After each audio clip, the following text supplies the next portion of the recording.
We bring before you all these prayer requests that have been spoken. May they be as incense before your throne. And in hearing, may you work out your good purpose, your good will in each one of these cases. And may we participate in that will extensively and thoroughly. And may we offer all this up to your glory. And it's in the name of Jesus Christ we pray. By the power of the Holy Spirit, to the glory of God the Father.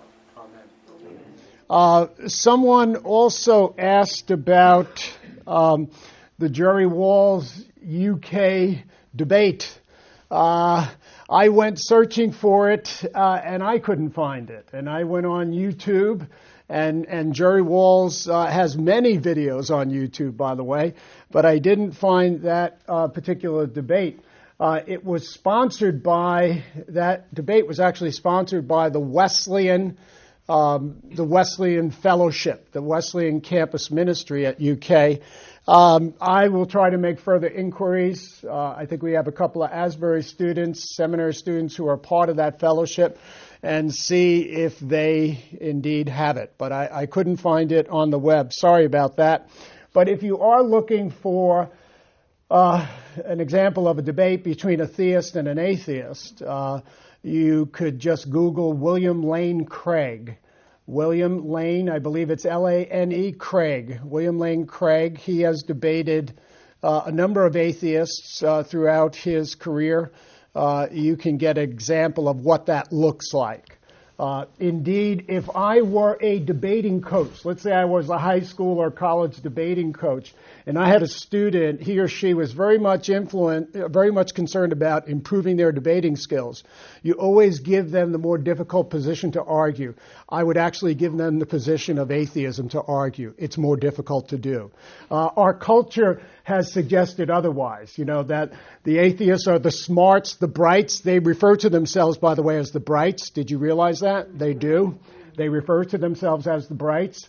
But actually, and you'll see as this course progresses, and hopefully today, that though reason does not prove the existence of God, nevertheless, when we take up the belief in God, reason can offer many good reasons why belief in God makes sense. It does make sense. It makes a lot of sense. And we can give numerous reasons why faith in God makes sense, especially in a 21st century scientifically, technologically advanced world. And we're going to get into some of that today. We'll get into some of that today.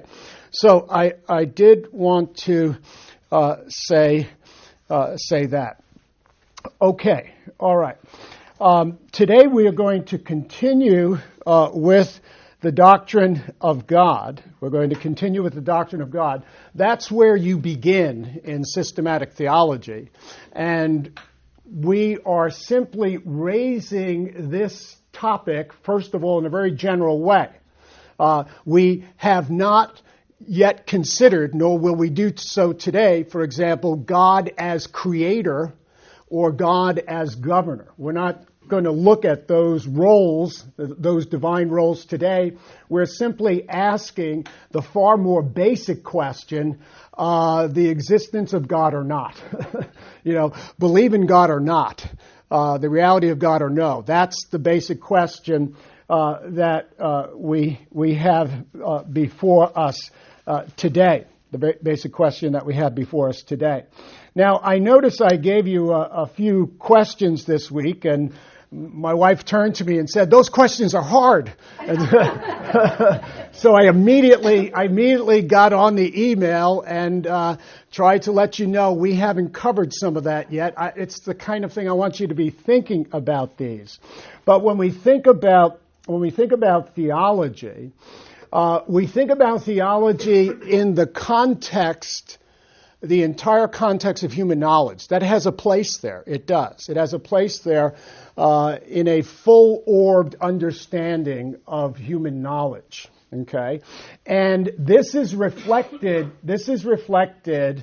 even in the Dewey Decimal System. It's reflected in the Dewey Decimal System. I don't know how familiar you are with it, But in the Dewey Decimal System, when you're in the zeros, those are reference works.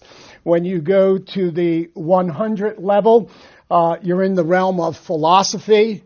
Philosophy, in other words, some of the most basic questions that a human being is going to ask, like what is real, what can I know, what is valuable. These are all philosophical questions. What is good, what is evil, okay?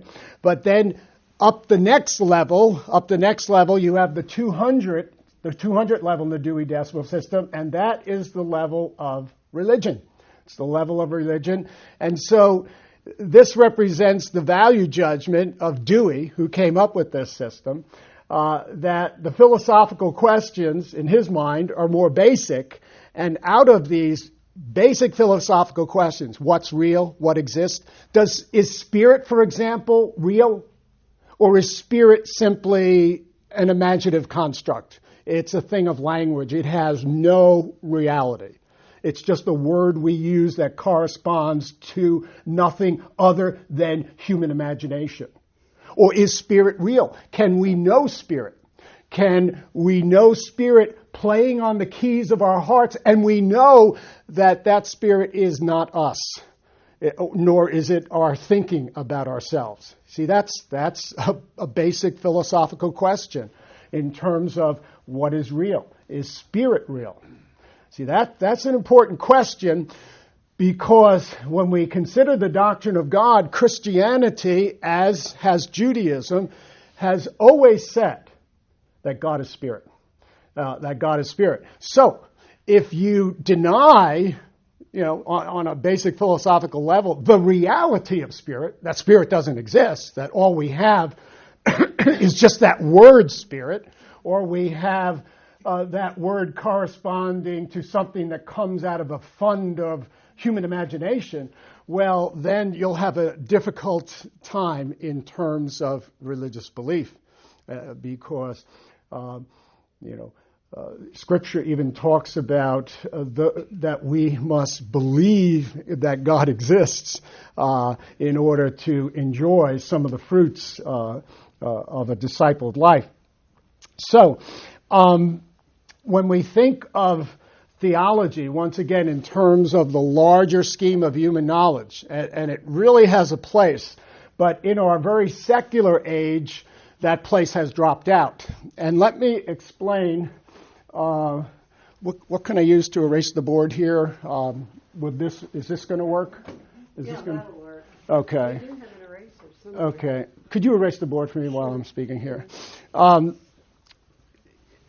Let me explain to you the place of theology in the larger scheme of knowledge. Okay, in our culture today, it has dropped out. That we don't talk about theology often, even at college level or university level, especially if it's a state school, a secular school.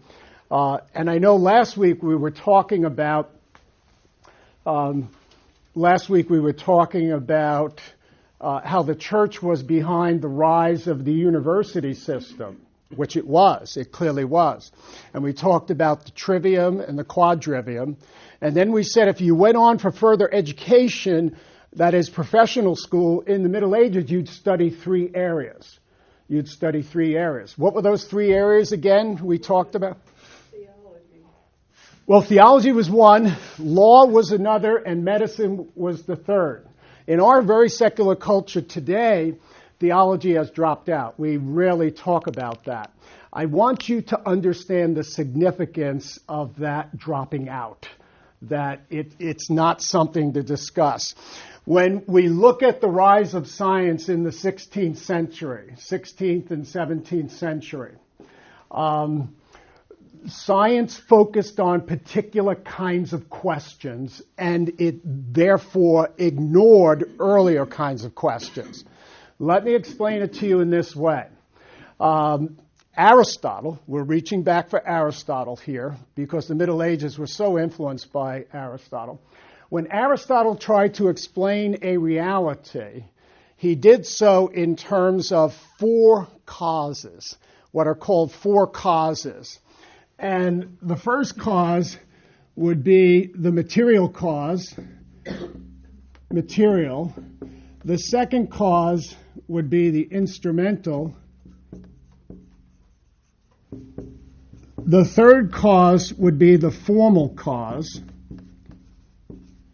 And then the fourth cause would be the final cause. The final cause. Okay. Now, you're probably thinking, well, what does that mean? Let me explain to you. You'll understand. Let's say Aristotle is going to explain a brick wall. Okay? So he considers a brick wall, and he thinks it through in terms of these four causes. The first question is, what is the material cause of that wall? And the answer, of course, is the clay. The clay of the bricks. The clay itself is the material cause. What is the instrumental cause of the wall of bricks? Well, that's going to be the worker who fashions that clay to a particular form. You know, it's not just simply a lump. It has a form. It is the form of a brick. And so we see the instrumental cause, in other words, the agent, the person involved in fashioning that brick and then making that brick a part of the wall. And then we have the final cause, and here we can think about that in terms of the brick, that the final cause of the brick is a question of purpose. It's a question of goal. It's a question of telos. What is the ultimate purpose of that brick? And in this case, it is to be a part of that wall. To be a part of that wall. What happens during the 16th and 17th centuries with the rise of science is that they simply focus on these top two questions: material and instrumental causation. And they no longer ask what for Aristotle was the formal cause, which would have to do with design, nor the final causes, which have to do with purpose. Okay? And purpose is key here now, because purpose is that which is the ultimate goal or telos of anything. Okay? So, for example, in our very secular universities today, we do not ask the question, what is the purpose of a human being? We don't ask that question. We analyze a human being in terms of chemistry and biology, et cetera, and we explain by an examination of the parts, but we never address that question of final cause, of telos, of goal, of purpose. What is the purpose of a human being? What is the purpose of a human life? We don't ask those questions any longer. And so they're gone. They're gone. And that is a significant loss. That is a significant loss. And it's precisely those kinds of questions that are raised by theology. Theology asks that question. What's the purpose of a human being? What's the goal of a human life? To what ends or goals should we give ourselves? You see? What should we dedicate ourselves to? This sort of thing. Okay? So we see here that theology will have a place in the larger context of human knowledge, even if human knowledge has been delimited by our secular culture. We have to ask these questions. We have to continually ask these sorts of questions. And so when we think of theology, we think of two basic resources that feed into all that we know. On the one hand, revelation. What is revelation? Revelation would correspond to Scripture, sacred Scripture, that is the Old and New Testament. That is revelation to us. That is an organ of knowledge, a way of knowing what we could not have known by reason alone, for example. But then there's another avenue for knowledge that theologians have to take into account, and that is the knowledge that comes through reason. So it's a matter of faith and reason. It's a matter of reason and revelation. You can express it that way. Those are the two funds or sources which feed into the doing of theology. We focus on revelation, of course, the Old and New Testaments, and then also on reason as well. Okay, and so theology, like philosophy, is going to raise the big questions of life. It's going to raise the big questions of life. What's the meaning of it all? What's the meaning of my life? What's the purpose of what I am doing? And so the biggest question of all, of course, is, does God exist? Does God exist? And if God doesn't exist, well, then there's no point in doing theology. If God doesn't exist, there wouldn't be any point in doing it. But I think there are a number of solid reasons why doing theology today is important and necessary. Okay? And so what I'm going to do right now, I am going to lift up some very good reasons why belief in God makes sense. Why belief in God makes sense. That why believing in God today makes a lot of sense in the 21st century. Now, when I'm talking about these quote, quote, proofs for the existence of God, understand that I am not denying that belief in God is exactly that. It's a belief. We're not talking about convincingly proving the existence of God. We're talking about believing first, in a sense, and then afterwards giving good reasons why that faith posture makes sense. Anselm, for example, of the 11th century, he said, credo ut intelligam, the Latin for I believe in order that I may know. In other words, that we start out with our faith. We are part of the church. We're in the household of faith. Now we can give some very good reasons why faith in Jesus Christ makes sense today in the 21st century. Yes, we can give many reasons why that makes sense. And so that's what we're going to do now. We're going to take a look at some of that. Now, we're going to take a look. We're going to drop back to the 13th century. Drop back to the 13th century and take a look at the theology of Thomas Aquinas. I teach an entire course on Thomas Aquinas, at the seminary. Aquinas is famous for a number of things, and one of those things he's famous for is his five proofs for the existence of God. So we talk about the five Thomistic proofs for the existence of God. And I'm going to go through some of these rather quickly, but with others I will spend a little time. The first one is the argument from motion. So, for example, we might see something moving, okay? And so we ask ourselves the question, okay, what caused that to move? And so then we get to this. And then we ask the question, well, what caused that to move? And then we realize it's something else over here. And what Aquinas argued is that as we develop this chain, okay, and he's thinking now just simply in terms of motion, that chain cannot go to infinity, that it must have an ultimate cause. And he's using Aristotelian language here. There is an unmoved mover. There is an unmoved mover who begins all motion. And that unmoved mover is what we call God. And so he does it in his first proof in terms of this issue of motion. But then secondly, he gives an argument from cause-effect. So in other words, we can look at these relations as ones of motion, but we can also look at them in terms of cause and effect. In other words, what caused X? Well, it's X prime over here. What caused X prime? Well, it's X to the second power. What caused that? It's X to the third power. What caused that? And he argues you cannot take that back. It does not go into infinity.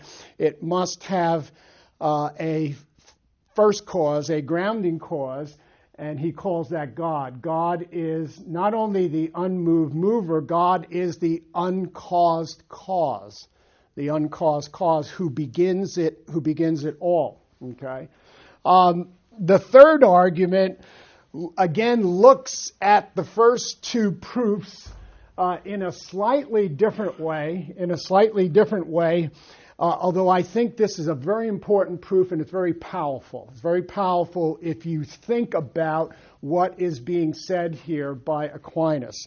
And he is talking about the issue of necessary being and contingent being.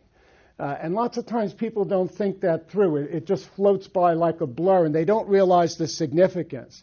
Well, what's the difference between necessary and contingent being? Well, because objects and beings come into the world and then pass out of it, we see that all the time, life and death. It is possible for those objects to exist or to not exist at any particular time. In other words, their existence is contingent. Their existence is not necessary, but it is contingent because they can not be, and they will not be at some point. And so you have to rub your nose, so to speak, in the contingency of all being, that it is not self-establishing, that it is dependent for its own being upon another, and that at some point it will not be, okay? And so what Aquinas is doing here in this third argument, the argument from necessary being, he argues that not all being can be like this. In other words, not all being can be contingent. You would have to have a necessary being. Why would you have to have a necessary being? Because we know from looking out at the world that something now exists. That's fairly obvious, right? Something now exists, okay? Therefore, we can reason, we can argue that there never was a time when there was ultimately nothing, because nothing can come out of nothing. So there was a time, or behind all this contingent existence, of something that is not contingent, but is necessary. That is, whose essence as a being is to exist. That is not dependent upon any other prior being for its existence, and we call that God. We call that God. In other words, God is a being whose essence is to exist. God is not contingent. God is not dependent for the divine being on any other being. And we can reason to that and understand that more clearly when we think about present being, present reality, acknowledging its contingent basis, and also recognizing, because we have contingent being in the present, that something always existed. Something is eternal. Something is eternal, because out of nothing you have nothing. You get nothing, okay? It's actually a very powerful argument in terms of the existence of God, showing that the divine being is a necessary being. Then there is the argument from gradation. That's the fourth argument, talking about the different degrees of goodness, the great chain of being, the gradual increase in complexity that we see throughout life, and therefore there must be a being of the highest form of the good, according to Aquinas. And then the last one we're going to talk about here is the argument from design, which has been greatly criticized in the 20th century and in the 21st century, although I still think has a great deal to say, for us today. What is basically the argument from design? All things have an order or an arrangement that leads them to a particular goal. Because the order of the universe cannot be a result of chance, therefore design and purpose must be at work. And this implies divine intelligence on the part of the designer, who we choose to call God. Now, you probably have heard of William Paley, who gave a famous expression of the design argument, which has been greatly criticized. William Paley reasoned this way, that if I go walking in the forest and I stumble upon a watch, then from looking at the complexity and intricacy of that mechanism, I can conclude a watchmaker. And then in the same way, he made an analogous argument. If I look at the complexity of reality, in other words, the beauty of the universe, the billions of galaxies and then the billions of stars that are within each of those galaxies, or if I look at the complexity of the human body, its intricacy, how it works together as an organism, as a system, that would imply a body maker, et cetera, et cetera. Now, that's basically the argument of design, but it has been severely criticized today. And it's under a cloud, so to speak, through the way evolution is being articulated today in universities and classrooms around the country. We call this whole area of what William Paley was trying to do, we call this natural theology, actually. We call it natural theology. In other words, we look at nature and then we try to reason to God. In other words, if we look at the complexity of life and the interrelation of species, wouldn't that suggest a creator? In other words, we're thinking our way to God by an examination, as Paul would say, of the things that have been made. Of the things that have been made. We're reasoning in terms of the things that have been made, and we're thinking our way to the reality of God. Okay. This has been pretty criticized, but people like Alistair McGrath, who's a British theologian, and I've read many of his works, he is breathing new life into the whole area of natural theology. That, perhaps there is a basis that we can reason from the things that have been made to the reality of God. Now, that doesn't prove God conclusively, but it certainly is suggestive of a divine intelligence that has brought about the things that have been made. Okay? Along these lines, and I'm going to move on for the sake of time, oftentimes under this question of the argument of design, we have the issue raised of what is called the anthropic principle, which was actually coined by a mathematician in 1974. His name is Brandon Carter. And what he was arguing in terms of the anthropic principle is that many of the variables of the universe that we can lift up appear to have been fine-tuned for life. In other words, they have been set just exactly for life. And someone who picks up on this is Peter Ward.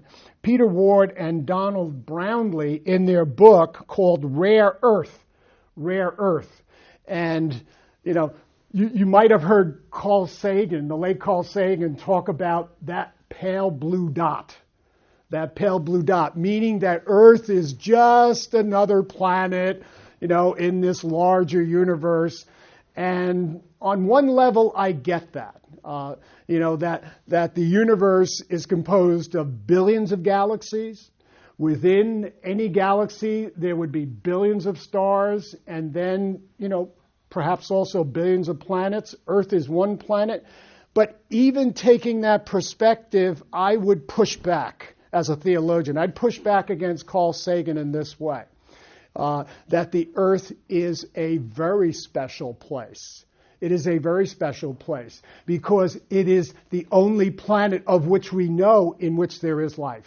And not only that, but there is life that is reflecting on the nature of the universe itself.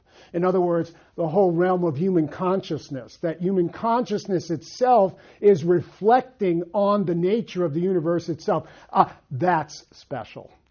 That's special. Beyond how the earth is special in so many other ways, in terms of geography, in terms of geoscience, the earth is a marvelous, wonderful place. It's hardly aptly described as a pale blue dot because we have human beings who are reflecting on the significance of that pale blue dot. But in this book by Donald Brownlee and Peter Ward, which I've read, Rare Earth, listen to all the Goldilocks things that have been fine-tuned for life. We're the right distance from a star. If we were too close to the sun, it wouldn't support life. We'd all burn up. If we're too far away, it would be frozen. If you don't have liquid water, it's a huge problem. We have the right mass of a star. If our star was too large, it would issue in a supernova eventually. We have stable planetary orbits. We have the right planetary mass.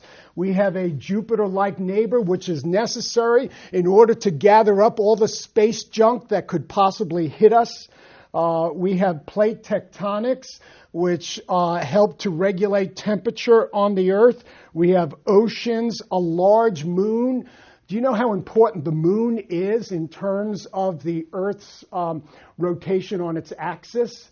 Did you realize that on Mars, the axis is constantly changing? North and south are shifting because the axis itself is variable. It is the moon revolving around the Earth that keeps our axis steady at 23 degrees. And there's a little wobble, in that axis. That's how we get occasionally, every 10,000 years ago, ice ages and things of that sort. But the moon is actually very important to the Earth, in the Earth having a very stable environment for life to exist. The right amount of carbon, evolution of oxygen, the right kind of galaxy, the right position in the galaxy, on and on and on it goes. A number of variables have been set perfectly to allow for life. If you change any one of these things, you won't have life. You won't have human life. It won't sustain. It won't be an environment that supports human life.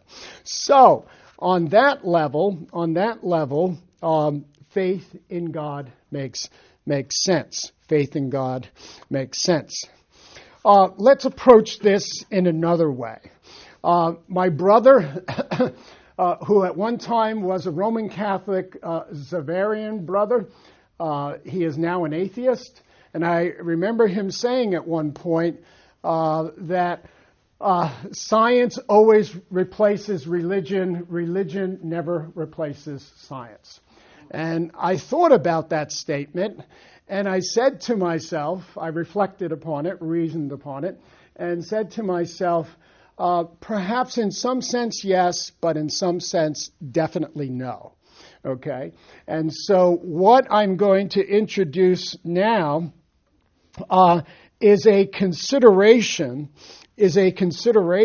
of the question of God, but to do so from the perspective of the human condition. In other words, what does it mean to be a human being, and how does a consideration of that reflect back upon the reality of God? Okay? And to get at that, I'm going to talk about, and I'll define my terminology very clearly here so you understand it. I know it sounds scary language, but once I describe it, you'll understand it makes perfect sense. Non-manipulable. Yeah, there's a mouthful. Non-manipulable. Non-manipulables of incompetence. Non-manipulables, that's a mouthful. I'm not even sure I can spell it. Of non-manipulables of incompetence. Okay, what am I thinking about here when I use that designation, non-manipulables of incompetence? I'm thinking of the things in the human environment that our technology can't control, and therefore they are a threat to us. So I'm thinking of such things, for example, as disease. I'm thinking about disease. I'm thinking about famine. I'm thinking about people perishing through starvation. And then we might also consider the issue of war as well. Those three areas, disease, famine, and war. They are non-manipulables, meaning that we are oftentimes confronted by one of those, and our technology is not sufficient to overcome them. Take, for example, cancer. Okay, that would be a non-manipulable of incompetence. It's in our environment. It's a part of the human experience. Our technology has not utterly caught up with it. Therefore, it is religiously significant. Because now, in the face of that, we use, quote, quote, meta-technology. What do we mean by meta-technology? We mean prayer. We beseech God. We have come to the limits of our own resources, and we are beseeching a God of holy love. Help us, Lord. Sister Jane has lung cancer. Help us. And so we pray. We talk about engaging in rogation. We pray. We use a form of meta-technology, if you will. We beseech the Most High in terms of that. Now, what happens in terms of the non-manipulables of incompetence? Well, sometimes, and this is where my brother would be correct, sometimes technology catches up with them. Okay? We have wonderful vaccinations today such that people don't have to get various diseases any longer. They can get the vaccination. There's the technology, okay? So if you're talking about smallpox, the measles, chickenpox, whatever, we have vaccinations for those. You use the technology, you avoid the disease. That perhaps may no longer be religiously significant, although I always think it's helpful to pray. I'm the kind of person, I would get the vaccination and pray. I would get the vaccination and pray.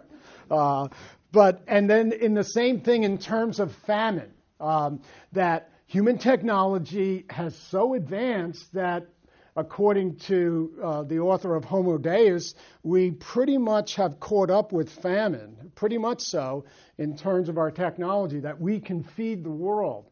Now, there are political problems sometimes that get in the way, but those are very human things. The technology really has dealt with that issue. War is probably always going to be there as a non-manipulable of incompetence, given human freedom, given human actions, so it will always be religiously significant. Okay? Now, the mistake that people like my brother make is to think that all non-manipulables are of incompetence. In other words, that science or technology will catch up with them. No, they're not all that way. So now I'm introducing a second category, and here is, excuse me, a non-manipulable of condition. And by the way, this is the language that comes from William Callaley Tremmel in his book, Religion, What Is It? In other words, he uses these two categories that I'm talking about, non-manipulables of incompetence, non-manipulables of condition. Okay, what is a non-manipulable of condition? What we're going to see here, no amount of technology is ever going to catch up with them. Meaning that they are endemic to the human condition. They're always going to be a part of the environment. Wherever you have human beings, you're going to find these non-manipulables of condition that are not going to go away and therefore remain religiously significant. Well, what am I talking about here? A good way to get at what non-manipulables of condition are that describe human existence would be to take a look at the theologian Paul Tillich in his book, Courage to Be. In his book, The Courage to Be. And he basically lays out three things. And all of these three things are going to be religiously significant and are going to continue throughout the 21st century, for sure. What things is he talking about? The first thing he mentions is guilt, the issue of guilt. That human beings, given the nature, the kinds of beings we are, we experience guilt from time to time, even when we don't want to, because we have consciences. And we have a kind of moral code there that sits in judgment of us, even when we don't want to hear that voice. But we experience guilt. And Tillich argues guilt will be ongoing. Guilt will be ongoing, and guilt is religiously significant, certainly in terms of the Christian faith. Christian faith deals with the issue of guilt head on, and forgiveness, of course. That's another way of looking at the whole realm of guilt. What else does he list? A non-manipulable of condition. The threat of meaninglessness, the threat, and it is a threat, the threat of meaninglessness to our own existence. And so human beings are going to be those kinds of beings who are ever thinking in terms of what is the meaning of my life? What's the meaning of my relationships? What's the meaning of what I am doing in my work? What's the meaning of what I'm aiming at, what I desire, what I give myself to, what I spend my time and attention about? Those are all very important things to human beings, the whole question of meaning. They are religiously significant. Science, by the way, I erased it. Science, because it eliminated formal causes and final causes, has nothing, absolutely nothing to say in this area. Okay, what is the meaning of a human life? It's not a scientific question. If I ask the question, what is the meaning of a human life? Is it the kind of question that human beings are going to ask in the 21st century? Oh, absolutely. Absolutely. They're going to be struggling with that. You know, what's the meaning of what I do? What's the larger purpose of what I'm doing? You see, to wrestle with that. And it is a wrestling at times with that sort of thing. And then the last non-manipulative condition that Paul Tillich lifts up in his book, The Courage to Be, is death, is death itself. And as great as the advances of science will be in the 21st century, they're not going to catch up with death. Although the author of Homo Deus is pretending, offering the pretense that science will. No. We are by nature mortal. We are by nature mortal. And therefore, human beings, whether in the 21st century, whether in the 22nd century, I'm so confident that Christianity is going to be practiced, if the Lord doesn't come, 5 centuries down the road, 5,000 centuries down the road if the Lord tarries. Because human beings will continually be confronted with guilt. They'll be raising questions in terms of the meaning of their own lives, and they will be confronting their own mortality. And those are all religiously significant areas of concerns. And so, when the Soviet communists, during the time of Stalin, mocked the babushkas, the old women who were praying in the churches, they mocked them as superstitious, ignorant women. I look at those women and say they were heroes. They were heroes. Why? Because they were confronting in a very realistic way their own guilt, their own struggle for meaning, and their own mortality. They were heroes. They were not these ignorant babushkas that the communists said they were. Okay? Do you see the difference? Do you see the difference in framework here in terms of these matters? And so, I hear scientists, and theologians, not theologians, but philosophers say from time to time, science always replaces religion. It's just a matter of time. It tells me right away that they don't even understand, not the things of God, but they don't even understand the human condition, what it means to be a human being, and the kinds of things that we have to confront. It's a very human way of living to confront these three things that we have been talking about. All right, I'm going to stop there, but because I want to take questions. But we are moving on next week. I had more to say here, but we simply must move on. Also, before we entertain questions, I would like you all to help me in this course. So I'm asking your help. I want you to invite someone else. I see empty seats here. Invite a friend.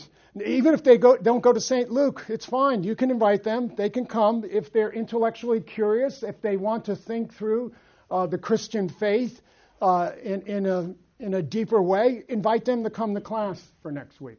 Okay, what questions or comments do you have? And I'm going to repeat your questions so that Carla can pick it up on the camera. Okay, what questions, comments, reactions that you have in terms of anything I've said here today? Yes? On the subject of defeating disease. Defeating the what? Disease. Yes, disease. Okay. Mankind, through much research, has indeed defeated some disease. Yes. But where did the knowledge of how to defeat that disease come from? But going back to what you said, there was always something. So there had to be some basis for that research. Where did the idea for the research come from? There always had to be something. Yeah, and I would understand that, and I would embrace that whole process of investigation, amassing knowledge, aggregating knowledge, as coming from reason and the good and judicious use of reason to help humanity in the area of medicine. I would understand that. Where I'm going, though, Yeah. is where did we get that idea? It was put, to simplify, it was put in our head somewhere by someone. Okay, I see what you're saying. Okay, yeah, I mean, you're making an ultimate source here for God behind the gift of human reason. I would make a similar argument as well. I think we could. I think in many ways that reason is the candle of the Lord, and in some sense bespeaks of divine grace. I think that's helpful. What other questions or comments do you might have in terms of anything? Yes? This may be really elementary with my thought process, but in the non-manipulables of incompetence, Yes. the things in the human environment which technology has no control. At the time. What about weather? Right, in terms of weather? I mean, it can destroy. Right, and that's right. And I think weather would be a good example of a non-manipulable of incompetence, and it may remain so. In other words, our technology will not ultimately catch up so that we can control the weather such that we don't have horrendous hurricanes and tornadoes, etc. So, yeah, I think that would be an example of a non-manipulable of incompetence that maybe is starting to move in the direction of condition, meaning it's not going to go away. Our technology is not going to catch up with it. So actually, I think it's a very helpful question that you raised. It illustrates what we were saying. Yes, and then here. Bruce, I missed the second one. Uh, Can you state that one? Yeah, the first one was motion. The second one was in terms of cause and effect. In other words, we can look at the relationships between what is moving and then what caused that to come into motion. We can view that as a cause-effect relation. So that would be the second. Other questions? Oh, wait, he had and then Mo. Yeah. How would a atheist or agnostic Yes. who just doesn't believe in God, Yes. how would they determine their purpose without a fundamental belief in God? What's the quintessential answer? The answer that Yeah, I mean, and they will argue that their lives are meaningful and purposeful, and that they attach meanings, for example, to their key relationships, their spouses, their children. They value them. The difficulty that they face is the specter of death, because you would have to perhaps confront them with the reality that there is no larger significance to what they're doing, no ultimate purpose, because it's all lost in death. Whereas for the theist will argue not only is my life purposeful in this life, but that purpose is not destroyed by death, because there is life after death, because only life can give meaning to life. Death is the vacuum cleaner of the destroyer of meaning, if you will. And so the atheist would have to confront, and it's a big deal when you think it through. It's actually a big deal. Like, just do this thought experiment, for example. Suppose that we engaged in thermonuclear war. Let's say Russia, China, the United States, Britain, France, just, it got out of hand and it was full blown, such that we destroyed all life on the earth, which I imagine would be a possibility, that we could destroy everything, all life. Okay, so now we have this ultimate void, we have death, we have megadeath, okay, and then the question becomes, in the face of that, what was the point of you living right now? What was the point of you living or me living? You see, we live our lives as if, here's our basic human intuition, we live our lives as if they were ongoingly meaningful. That right and wrong make a difference, regardless of what we think about them. You see, the atheist would have to confront all those issues, because for them, everything is lost in death. It's all lost in death. And so why did you struggle? Why did you try to be virtuous?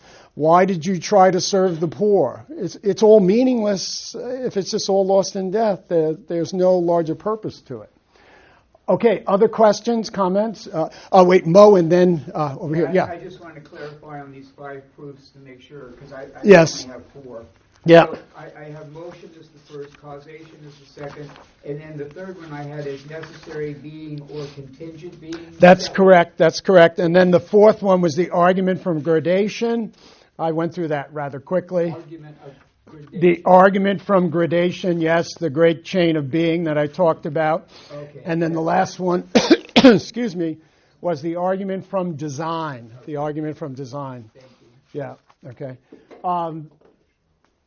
Yes. Oh, this is just a comment. I imagine that the atheist would look at Aquinas' proofs. I mean, the first 4 are very compelling arguments for creation. Mm-hmm. But the last one that they always raise is, design, and then they throw out evolution. Right. In that. But actually, the more that we know about genetics, Yeah. I mean, genetics it explains, and that's got to be God's perfect way. Yeah, yeah. In terms of the argument of design. Yeah, I listened to, I'm going to get myself in trouble now, and the camera's running. I listened to a theologian the past week basically speak on the topic of evolution, and I said to myself, sounds like atheism to me. Sounds like atheism to me in that, well, let me back up so you don't misinterpret what I'm going to say now. I affirm the cosmos is 13.8 billion years old. I affirm the earth is 4.5 billion years old. I affirm that evolution is confirmed through fossils and archaeology and genetically. In other words, that we're interconnected and that the human species evolved over time. I affirm all of that, okay? And it's clearly in the science. What I have difficulty with, And this difficulty was caused for me by reading people like Philip Dembski, who's actually in the area of intelligent design. I am not convinced that the appeal to nature itself gets the job done. In other words, the way evolution is often presented, in the university, there's no appeal to God whatsoever. None. I mean, it's been methodologically excluded. There's no appeal to God whatsoever, or even to any form of intelligence. That's why, people have been very critical of intelligent design. Well, Dembski has a PhD in mathematics and a PhD in philosophy, and he ran the math. And the math is what convinced me that the universe is not old enough in order to have it work out by simple chance, because it's 10 to the power of 150. And so to those who say that the complexity of the human body and the beauty of all species comes about simply through, quote, quote, nature, chance over time, I say to you, great is your faith. I don't have that kind of faith. I really don't have that kind of faith. And I don't know how that view differs from atheism. Here's why. Because during the 18th century, during the Enlightenment England in the 18th century, when Lord Herbert of Cherbury and Anthony Collins were basically arguing the deist view. And the deist view was, okay, God's a creator, God brings the creation into being, but then winds it up like a clock and then goes on holiday. And theologians were aghast at that, and they criticized the deists again and again and said, no, God is more actively engaged with creation. Well, how much more then when we talk about evolution today and we say God has absolutely nothing to do with it? Nothing to do with it. And why aren't theologians offended by that as they were offended by the rise of deism? Okay? And so when I hear theologians say, well, evolution is God's way of creating, what is left for God to do? I mean, and Richard Dawkins, who's a critic of the church, he says God does so little, he might as well not exist. And see this very clearly, what is being taught to young people, that in this whole area of life, and not just human life, but all of life, God has nothing to do with it. That is at least a practical atheism, because you're saying that God is so unimportant that God has nothing to do with what concerns us deeply, that is human life and the rest of speciesization in reality. You see what I'm saying? So I want to acknowledge atheism whenever I hear it. I want to do that as a good philosopher. I want to acknowledge, and the way I hear evolution described, it makes methodological commitments at a basic level to atheism first, and then it spins out of that. And I'm just saying, let's talk about it. Let's acknowledge that. Yes. Yeah, I have some comments. Yeah. I'm an electrical engineer, and decades ago, I picked up a biological textbook, molecular cellular machinery. Yes. And it was just jaw-dropping. It was like someone coming to the Grand Canyon and looking over the, just amazed at the technology. There's so many ways to design something and it not work. And I had an interaction just this week. I had thousands of lines of code, something that I built for rats, biology, and so forth, and it was hanging up, and I had located one line of code and corrected it. And she was there, and I was like, look, this ATP synthase, and as an example, and this this complexity, the software complexity, and one mistake anywhere in that code, Yes. and the system fails. Right. If anyone goes online and look up ATP synthase, Right. it was ridiculed. Someone had proposed as a rotary device, the biological. It is the equivalent of a 3-piston combustion engine attached to an electric motor, but it works in reverse. And our existence, all bacteria, all animal, all plant, depends on that technology. It's a rotary engine. It's almost 100% efficient. It is amazing. Look online for the Pageller motor. Yes. And not only its design, how it is assembled and assembled sequentially. The videos are absolutely amazing. If you go look at a production by Harvard recently for their biological science students called The Inner Life of the Cell. It's even accompanying musical goes with it. Nice little background theme. But it gives you a vision of what has been discovered over the last 30, 40 years. And it's absolutely stunning. These molecular machines, the technology is far beyond our sophistication. Gigabytes of code is involved in the simplest of organisms. So are you making the argument that Michael Behe makes in terms of irreducible complexity? Other individuals, yes. But I'm evolution, no. I cannot affirm evolution. And you're an engineer? Yes. Yeah, okay, that's interesting. These are acts of Yeah. God. These are levels of sophistication and Yeah. technology. It's like walking into a art museum and seeing all this fantastic technology. Look at any nature program on television. Yeah. And I'm just stunned.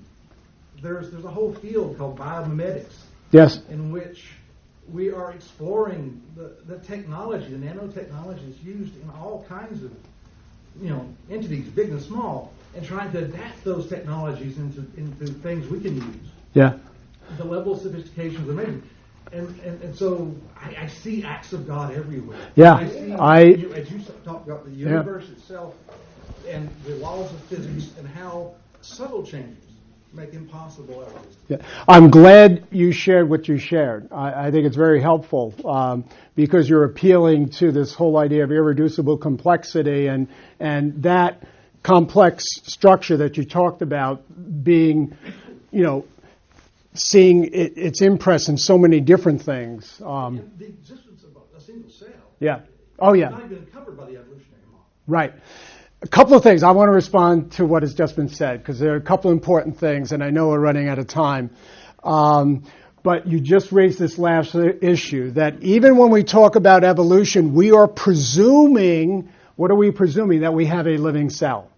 And scientists don't know how we have gone from non-life to life. I've never read any accurate description of that. Evolution doesn't start until you already have a living, replicating cell. Then it works, okay? So you have that problem as well that you have to confront. How do you go from, non-life to life, to replicating?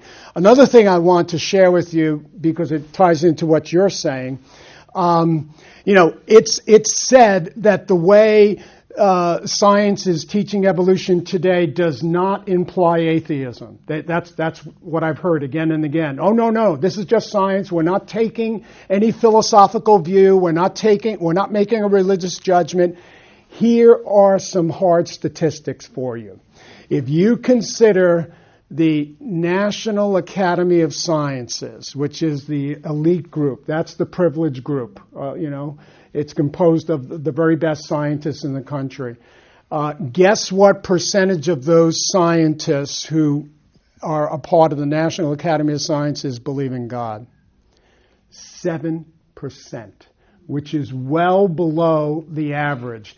And among biologists, it's even lower. And so I raise this point to demonstrate that although we're oftentimes told in the name of science that we're not taking a philosophical view, we're not criticizing religion or taking a religious view, actually the methodological commitments at the very base are suggestive of atheism. They are. And I'm just naming that. So I really appreciated what you had to say. You get the last comment, and we're out of time. Yeah, next week, can you talk about dinosaurs? That's something that a lot of people will bring up. What about the dinosaurs? Don't read about them in the Bible. I mean, I don't, because we don't read about them in the Bible. Oh, God, yeah, I see what you're saying. But you already know, and you should know this because I've said it in class, what are the two sources that we get knowledge from? Revelation and reason. Right. So it's not just revelation that I acknowledge, I fully embrace, because I believe all truth is God's truth.